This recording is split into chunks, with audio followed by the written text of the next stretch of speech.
I'm Jeff Matlow. Welcome to the best leadership podcast ever.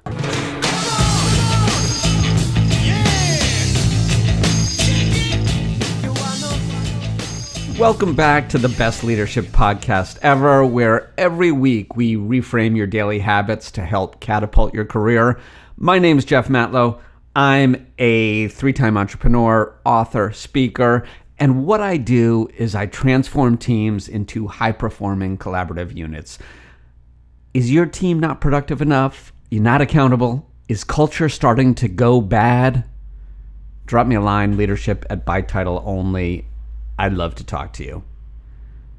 And speaking of talking, let's talk politics. Now, don't hang up yet, because I promise this is going to come back to you. But first, I want to talk about the presidential election. Or do I really? You see, because half the country is scared that Donald Trump is president. And I get that. And the other half of the country would be scared if Kamala Harris were president. I get that too. And I've heard people say a lot of things like, if we only had better presidential candidates that were more in the middle. But we won't. It's too late for that. The United States has become dysfunctional. Our political culture, I have to admit, has already jumped the shark. But the president isn't the problem. The president is only the symptom. Stick with me on this one. Now, I'm no political pundit, but I do have a knack for seeing things in a slightly different way than others. And sometimes my little bitty insight has a modicum of merit, and I think I do with this too. What I'm saying about the U.S. political system is that there are two main problems that need to be changed. The first problem is 24-hour news media. Honestly, I wish we could abolish them all. We can't, but we should. Let me explain. The purpose of 24-hour news channels isn't to provide unbiased news. I wish it were that simple. Their purpose is to make money. And the best way for them to make money is to have a lot of viewers. The more viewers they have, the more money they make. That basic concept was taught in Econ 101, which you probably slept through.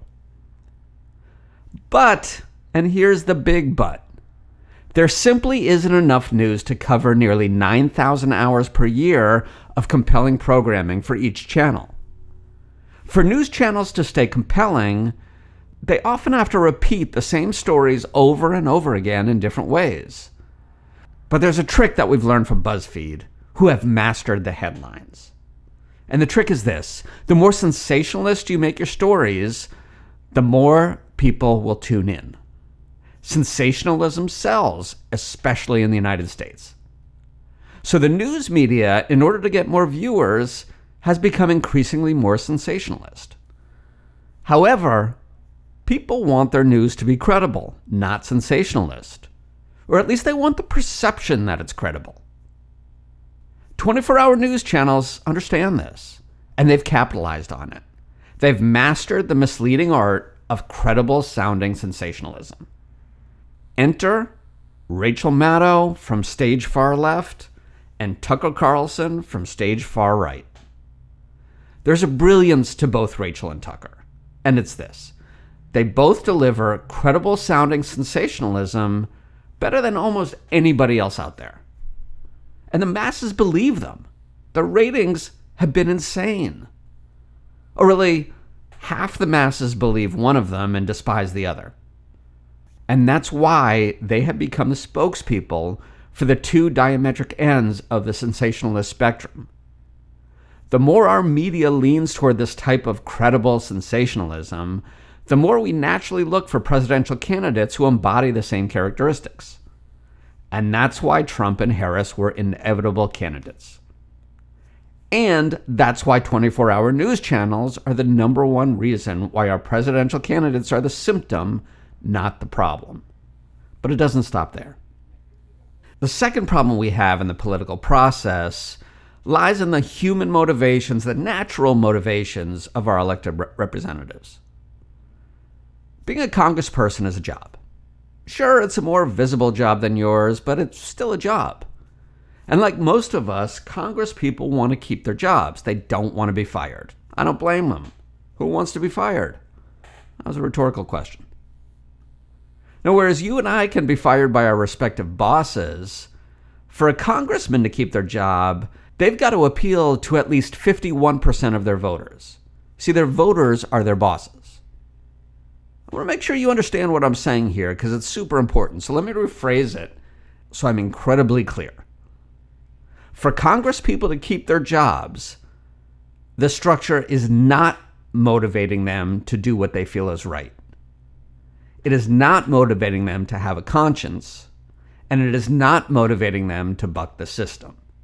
The very structure of the congressional role means the primary motivation of our congresspeople is simply to get enough votes in the next election so they don't get fired. If 51% of their voters think the president is awesome because a sensationalist news anchor told them that, it behooves the congressperson to support the president so that they can get the votes, even if they're morally opposed to taking that stance. If they don't adhere to the beliefs of at least 51% of their voters, they risk being fired from their jobs in the next election. That's the problem. When a president makes decisions that go against our democracy, the people in charge of checks and balances are more interested in keeping their job than they are in checking or balancing.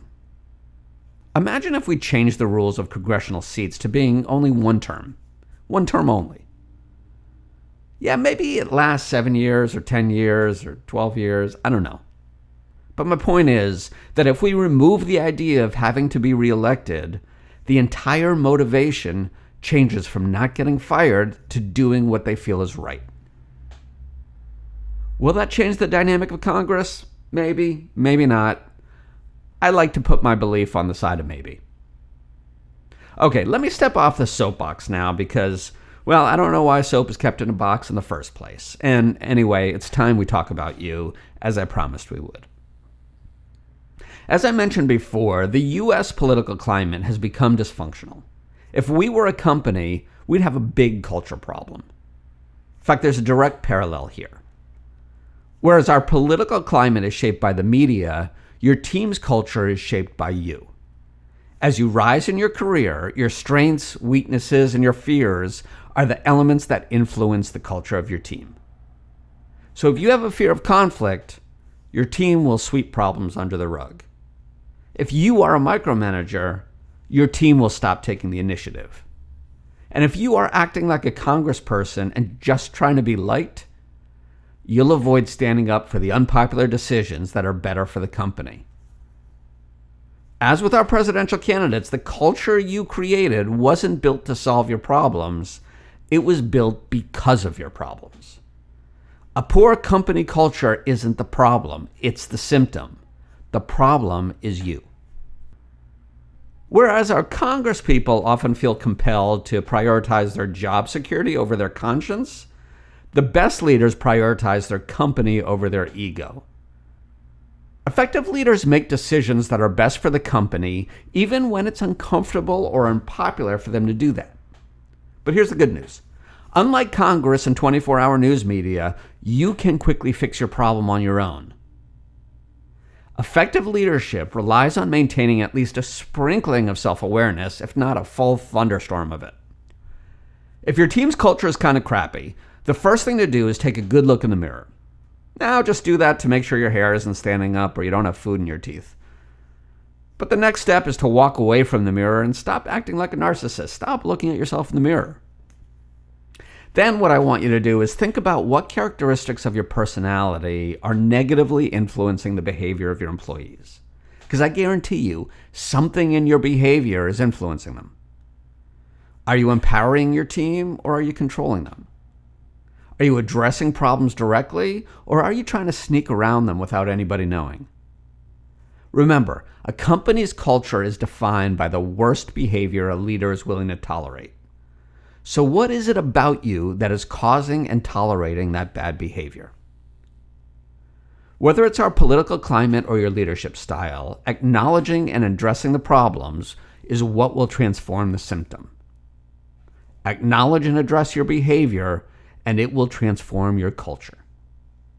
Fortunately, you don't need to wait until the first Tuesday in November to change course for your company culture. You can do it right now, or maybe after you finish listening to this, which is right now. If you want some help changing the company culture, you want to have a little chat about it, reach out to me, leadership@bytitleonly. Either way, I appreciate you. Thanks for showing up. I'll talk to you next week. Have a great one. Bye.